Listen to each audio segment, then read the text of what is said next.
And we're off. We're off. Hello. Happy Monday.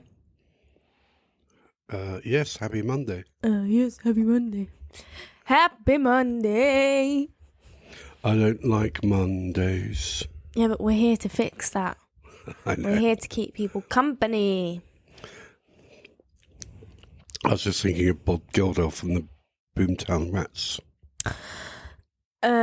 Okay. So, what are we going to talk about? Oh, well, you wanted to talk about whether certain things that you've heard are true or not.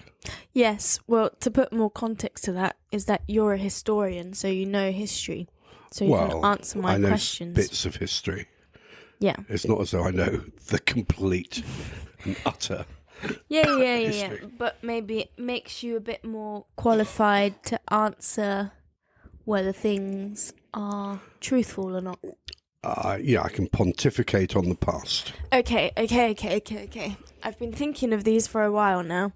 I saw on TikTok. On TikTok? Mm-hmm. Yeah. A few things. So the first one was, now I don't remember the name of who it was meant to be, but apparently one of the reasons women give birth now lying down is because a king was a pervert who wanted to watch as his wife was giving birth.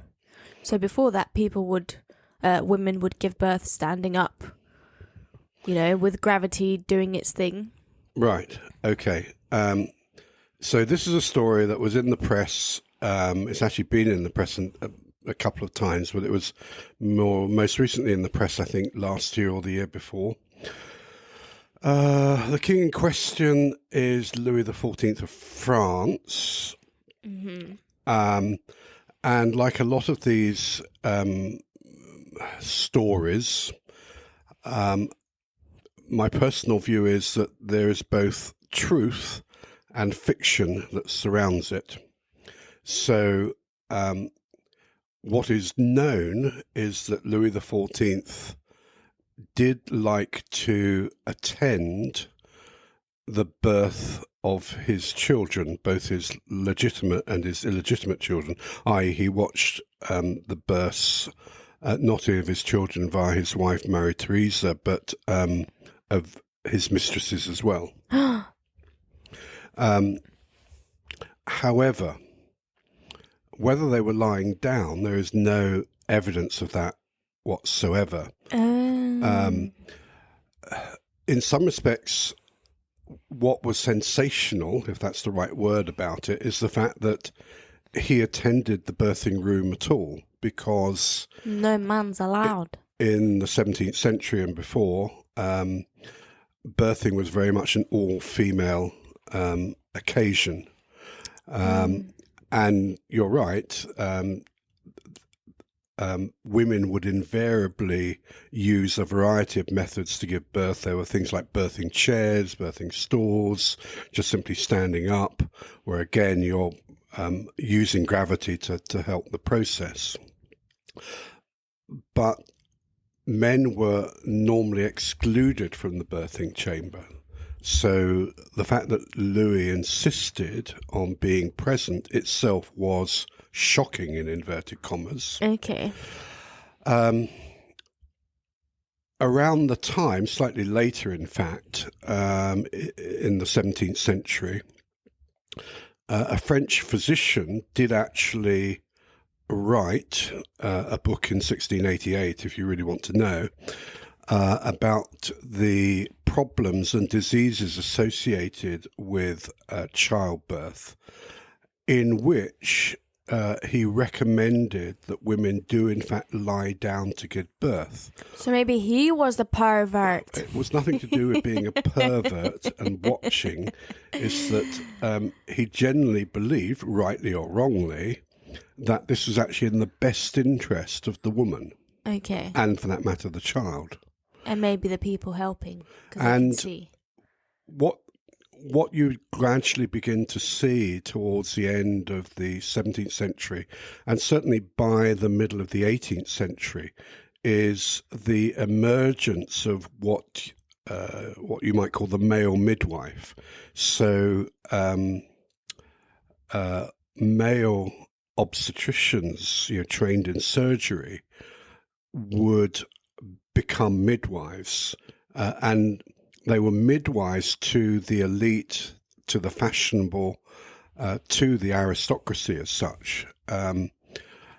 And what you therefore begin to see from the mid-18th century on is what you might call the medicalization of childbirth, where men are effectively interfering in what was traditionally an all-female process. And of course, there's a reaction to that as well. But this is very much about elite births. It doesn't go down the social scale until significantly later. But certainly, as you say, by the mid-18th century, male midwives are becoming increasingly well known, serving elite households. So there's some reality about Louis XIV interfering in the birthing process, but there's no clear evidence that he insisted that his wife or mistresses lay down so he could observe it. That, if anything, appears to come later. From doctors? Indeed. But male doctors? Indeed, male doctors. So it still interfering could be... in what they see as the best thing for women. And how would they know? Because they've given birth so many times. Of course they bloody well don't know. So maybe it's not actually him, but it's maybe the doctors. I mean, I have no idea. I've not watched any recent medical birthing data to see if actually, the old way of allowing gravity rather than lying down is actually better or not. But yeah, well, what I also talk about when I talk about the medicalization of childbirth is that it becomes more surgical in a sense. What I mean by that is that forceps, for example, don't really exist much before the 18th century. It's just giving me the heebie-jeebies. Okay, so it wasn't like there weren't many tools and stuff. They tend to come more in, as I said, in the 18th century. Interesting. So it's kind of true. As like a lot of myths don't invariably appear from nowhere. There's something normally behind the myth. But in this particular instance, was Louis XIV a pervert? I wouldn't be able to say. But what I can say is there not clear evidence that he actually required the mothers of his children to lie down so he could get a ringside seat. Okay. All right. Was it Louis that wore heels? Sorry, was it? Him that wore heels as well? High-heeled shoes? Yeah. Yeah. He actually popularized, if that's the right word, the wearing of high-heel shoes for males. High-heel shoes came for males, allegedly came into Europe, in fact, via Persia, and spread throughout the elite, again in the 17th century, around Louis XIV's time. In fact, Louis XIV made an edict which emphasized this, saying that only the nobility could wear high-heeled shoes. So then, if it was a male thing, how did it become like a signal of femininity, if you will? Well, you need to kind of fast forward for that. So just going back to Louis XIV, he also, not only did he make it an edict for only the nobility to wear high-heel shoes, red heels, there's some portraits of him where he's wearing very clearly red heels on his shoes. Mm-hmm. And these were only be allowed to be worn by his court favourites. Okay. So he not only restricted the wearing of high-heeled shoes, but also the colour in which the heel would appear. Red was his favourite. Do you think that's where red bottom shoes get the name from? I have absolutely no idea. Because it's like, I think it's Louboutin that do red bottom shoes. So any heels they have would have a red bottom. Like underneath the shoe will be red. Well, no, these. But that means they're this is the heel itself. No, I understand, but it means that they're very expensive. Right. So it shows. Maybe they got the idea from portraits of Louis. That's what I'm wondering. Could well be. I have no idea. I'm not sure I even knew about these shoes beforehand. But so both men and women are wearing high-heeled shoes, but men especially in the 17th century. But then you increasingly get a kind of gendering, if you like, of shoes. And high-heel shoes for men tend to go out of fashion again from the mid-18th century onwards, and they're associated much more with females, and men therefore stop wearing them from about 1730s, 1740s. Curious. When they then, as I say, then they become much more exclusively linked to females. Yeah, because they're like, bizarre. Yeah. Not bizarre, but it's interesting how. Well, it also just shows you how fashion changes and concepts of femininity and masculinity. Precisely. That's what's interesting. Concepts of gender and clothes change dramatically over time. In the same way, don't forget that in the 17th century, wig wearing was de rigueur for the elite. Long flowing wigs. Long flowing wigs. What's that got to do with masculinity and femininity? Well, you don't see many men in the high street today wearing long flowing wigs. You see them in Parliament, which I still think looks quite funny. No, the point is that if you have long hair, curly hair, people would think, oh, well, they're a drag artist or whatever. They would immediately associate today. You mean that the men also wore wigs? Okay. Yes. Sorry, did I not make that clear? No, you just said like the elite wore wigs. So No, see, that's the thing. Men. My mind automatically went to women, not men. No. Okay. Do you know what's funny? Tell me what's Corsets are coming back into fashion. Again, is that about the body beautiful, so called, or I don't know. Well, it's because of Bridgerton, I think.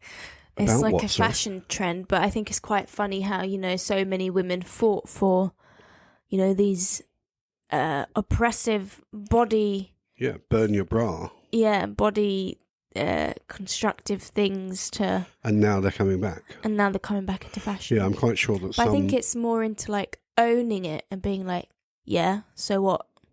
And also they're not coming back into fashion necessarily wearing underneath garments to look. It's like wearing it externally as a shirt. Precisely. So it really is a statement of, because you wouldn't, well, you would have known a woman was wearing a corset, but the corset wouldn't have been visible. And again, this is to give the woman a certain shape, to push up her bosom and to keep in her stomach. Yeah. And make and corsets were worn by men as well. Really? Yeah. See, another one. Interesting. Shall I bring in another question? Yes. Okay. Is it about fashion as well? This all seems to be about fashion so far. No. I'm changing the topic slightly. I saw a TikTok kind of taking the piss out of I British must watch people. TikTok. It seems to be like where you get all your information from. I know, it's quite funny, but informative at the same time. It's interesting. And actually, I don't know if you heard, months ago when Trump had a he was going around venues. What's it called? I'm losing the word. I have no idea what you're talking about. Rally. A rally. Oh, right. Yeah. Like electioneering rally. People on TikTok arranged to buy all the seats. So yeah, no, I did hear about that. Yeah. And they sold the whole thing out, and he thought there was going to be... He thought it was a sellout, and actually no one turned... Well, fewer people turned up. Yeah, I heard about that. See, so it's very interesting, the power of a platform, a social media platform, and the information there. Well, Trump used the power of the social media platform to help himself get elected in the first place. He was, despite what you're saying about him being attacked by social media, he also used social media to his advantage. At the time, yeah. And he was a media star anyway before that. So I'd quite use the word star. Not star, but he was on TV and stuff. I don't know what he was doing, but he was there. Again, I might be misremembering, but I think he was the equivalent to The Apprentice over here. Don't know. Anyway, that's not my question. Oh, okay. My question was, they were taking the piss out of British people because it was saying how, you fought all these countries and had all these things and colonies for spices, yet you don't even bloody use them. Which I thought was quite funny, because there's the joke of you don't know how to season your food, blah blah blah. And I guess and then I think I saw another TikTok. I mean, that's the running joke. And then I saw another TikTok saying that actually when the spices did come over, they were obviously very expensive. So they were for the upper class and royals and stuff. So they used all the spices.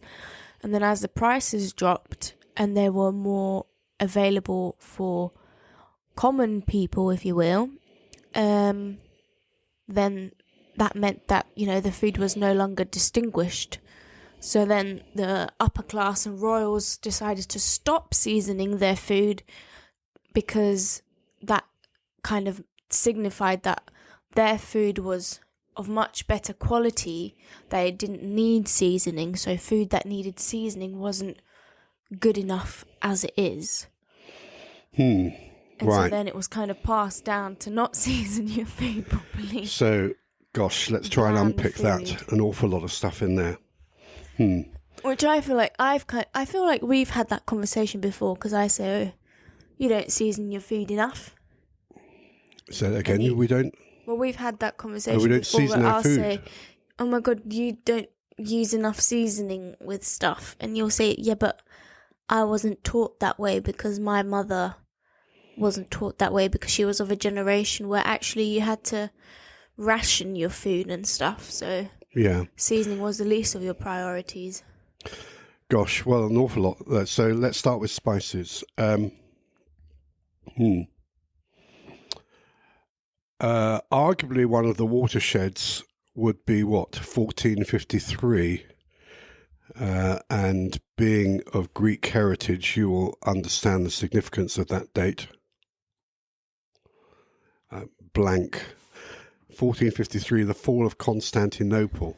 Yes. So does that mean the spices stopped traveling from Natia into Europe? The point is because Greece is where the spices travelled into Europe. In the late medieval period, you would have spices in Europe, undoubtedly, including in England. But they came into Europe primarily, essentially, via Constantinople, from the Middle East. Via Thessaloniki. Indeed. So your own heritage is tied up with this. Obviously, as the Ottoman Empire expands, that trade route ceases. Mm-hmm. So the Europeans, and they would actually come in, primarily they were then exported around Europe by the Italians more than the Greeks, via the maritime republics of Italy. But anyway, leaving that aside, when that route dries up, the Europeans have to find other ways to get their spices. Yeah. Which is why, arguably you have, the voyages of discovery. So Vasco da Gama, Portuguese, sails round Africa to get to India and Indonesia and comes back laden with spices. Columbus, don't forget, didn't go to discover America. He went to try and find a way to get to the Indies. Yes, of which course. is why it's called the West Indies, if you see what I mean. He was hoping to get to the Indies. Yep. So that's partly linked to the spice trade. But, okay, so you have spices in medieval cooking. There's no doubt about that.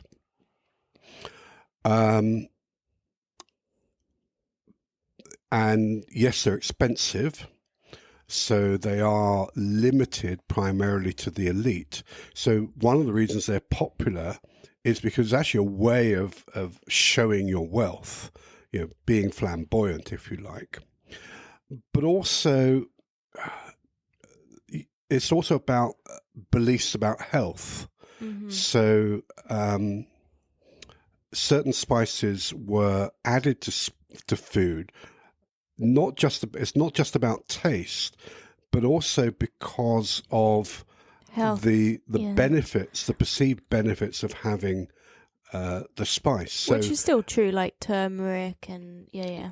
So, well, particularly in the medieval period, that goes right back actually to ancient Greece, ancient Rome. Cinnamon was a spice that was very popular, very used, and that was again partly because of the perceived health properties. So spices are definitely used, and they are associated with flamboyancy, wealth, but also perceived health issues as well. Okay, so why do they... Then the second part of the question was, then are they abandoned, so to speak, by the rich when they are available lower down the social scale? Yeah. I think that's slightly more problematic. And I think it's possibly more, again, linked to changes around perceptions about what food is good for you. Okay. And curiously also, we talked about gender earlier on, but a certain gendering around food where meat is associated with manliness and meaty tastes are associated with manliness. And also, of course, there's a different spice that comes in, particularly from the 17th and 18th centuries, and that's sugar. Sugar is a kind of spice. And, of course, we've become addicted to sugar as well. So we are using spice, but the nature of the spices change. You're absolutely right.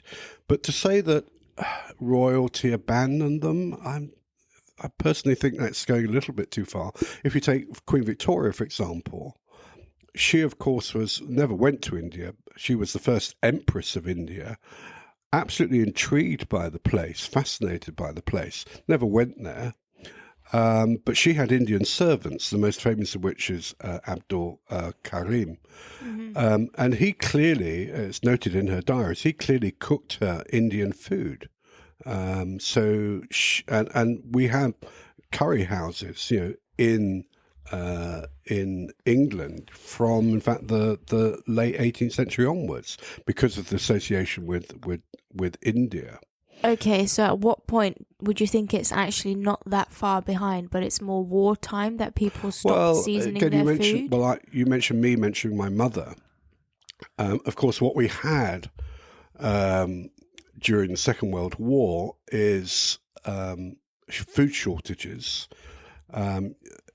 We're not being able to import foodstuffs, particularly actually from Asia, where we are importing food. If anything, it's from America. And we have food rationing, and food rationing is not just, of course, during the war. It goes on, blimey, into the 50s. I can't remember off the top of my head how long it lasts. You can look it up on Google. But I think partly because of that, I talk about my mother's generation, where she certainly didn't spice food an awful lot. Um, and I associate that much more with the fact that certain things just simply weren't available when she was a young woman. And so she didn't grow up using spices in her cooking. And Mm-hmm. I think it's possibly a generational impact more than anything else. But could it But be I also might that, be wrong in that. for example, in the UK, you actually don't have them naturally growing? So it's not like, Well, that's for what I mean, example, because in we Greece rely where you'd totally on walk. imports. Yeah, so in Greece, you walk to the mountains, you can find fresh oregano or oregano, however you want to pronounce it, or you can plant basil, rosemary. Like you have it, there's more natural spices available. Yeah, but again, if you look at medieval recipes, one of the things that is quite it strikes you is the use of an awful lot of herbs. I'd call them more herbs than spices. So the use of herbs is actually a long-rooted English tradition. Parsley, mint, sage, rosemary, all of these things which grow, thyme, in this country were used throughout the medieval period in quite heavy measure. Hmm. But again, a lot of that is to do with the perceived health values. Okay.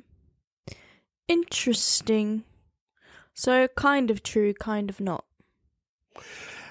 Yeah, I'm not a historian of food, so it's not my specialist subject. But I think it's a little bit more complex than you just saying, "Oh well, when only the rich could afford them, um, um, they were used a lot by that class, and the moment everybody could afford them, that they dropped them." I think that's a bit more, that's overly simplistic.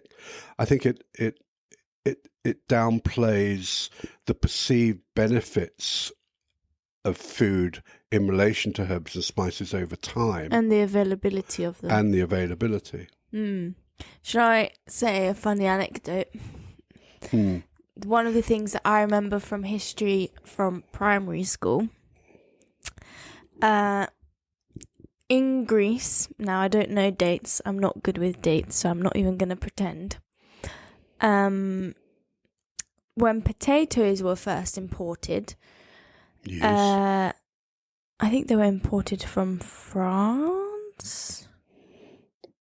I don't know. I'm not going to claim to know. They came from America originally. But then he travelled Europe and saw them somewhere in Europe. Anyway, Right. Yeah, okay. the president at the time, I guess, Capodistrias, I remember the name, he imported potatoes because they were good or whatever, and but the nation at the time were like, ugh, we're not gonna eat roots, ew, we're not that cheap, or just like questionable of it, like, ugh, it's a root, what's the point of eating that? So what he did was he had guards guard the potatoes for like a week or so, and then but he said, if people come and steal it, pretend you don't see them.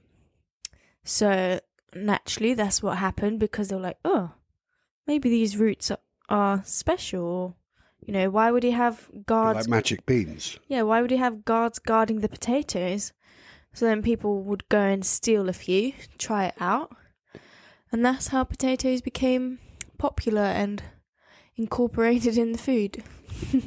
So they were given a cachet in order to promote them. It's like, oh my God, these are so special. Yeah, that they're being guarded. Don't let people get hold of them. Yeah. And then, of course, everybody wants them. Yeah. Yeah, well, that's just very good marketing. Yeah. And of course, a lot of foods become popular essentially because of marketing. I mean, there's other foods. For example, avocados. I remember when I was a kid, you'd eat avocados, and I thought it was the grossest thing ever. And I don't think I'd met anyone else eating avocados, cut to 5 years ago, avocados became so popular.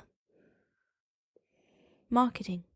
And I think they've become less popular now. But yeah, absolutely. Kiwi fruit. Kiwi fruit, even they changed its name. I think it's originally called a Chinese gooseberry. I wouldn't know. And then, of course, they were marketed as kiwi fruit. This is like an exotic fruit. Nobody really knew what to do with it. But you cut it open and it looks incredibly green. And that was just a marketing ploy. Just an amazing, successful marketing ploy. But this has been going on for years. And carrots. Good for your eyes. Wasn't that what they said during the war? They said that during the war. It was completely made up. It was made up in order to somehow make the Germans believe that the British bombers had an advantage over the German. It was literally made up. There's no proof that it's actually good for your eyesight whatsoever. But actually, that wasn't what I was going to say. We always think of carrots orange, aren't they? Orange. Yeah. Yeah. Well, again, they were genetically modified effectively in the 17th century because of William of Orange.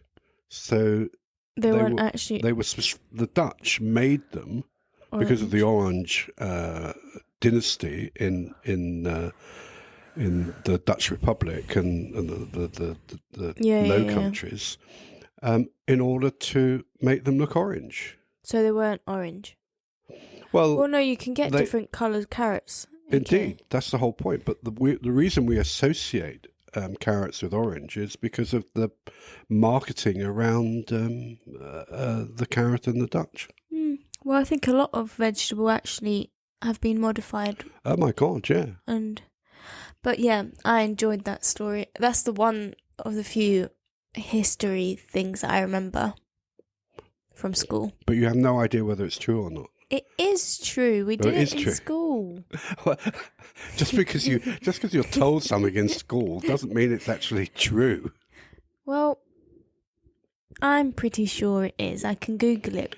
But like we were saying before, most of these stories have an element of truth behind them. But it was in my history book, which again doesn't mean it's true. So it wasn't what you told. It's in a book. Yeah. Oh, well, that makes it doubly true then, doesn't it? If it's in a book. Yeah, absolutely. No, I just remember learning about it in school. It was like, he's done all these good... He was an important kind of president because it was after the country had fallen apart, blah, blah, blah, blah, blah. When is this exactly? I don't know. So you remember the story? It was when... but the not capital. actually It was when the capital was briefly Nafplio. Ah, okay. So it's like after kind of civil war-y kind of situation where the country's in disarray, the capital kind of changes and is suddenly Nafplio for a short time. But I thought the capital was only Napoli from 1830 to about 1842. Yeah, possibly. Before it went to Athens. Yeah. Because the first breakaway bit of Greece from the Ottoman Empire was just the Peloponnese bit, wasn't it? Yeah. That's why the capital was in Napoli. And why am I telling you about Greek history? I don't think I should agree or disagree because my memory is not serving me right. But I remember... So potatoes weren't introduced into Greece until the 19th century? Apparently so. Gosh, that's very late. Because that's the whole point, that I remember he brought... It was like a kind of funny side anecdote, but that's the part that I seem to remember, not all the other things that he did. Right, okay. Blimey, I want to go and look it up now. Yeah, and you can fact check, but that's what I remember. Yeah, I think we've gone over time, so I don't know if I should keep doing this, but I quite enjoyed this. I quite like testing, or not testing you, but like challenging me, asking you. Yeah, but how do you know I haven't just like made it up? Would you put it out on a podcast if you just made it up? That's a good point. It doesn't mean I'm just telling you what I think. It doesn't mean it's actually right. Based on your knowledge. Based on my knowledge, which could, of course, be erroneous. Well, because then you have the whole question of, is it true? Like, who wrote history? white men wrote history, to what extent is what they're writing true, whose side of the story are they on, blah, blah, blah. But that's a whole other topic that you can I'm not even talk going about. there. Not even going there. Not rising to that one. Yeah, that's a whole other thing. But yeah, I quite enjoyed this. So let us know if you want to hear more episodes like this, or if you have questions for our in-house historian. Yeah. Thank you for listening, and we'll see you next week. Yeah. Tune in. Bye. Bye.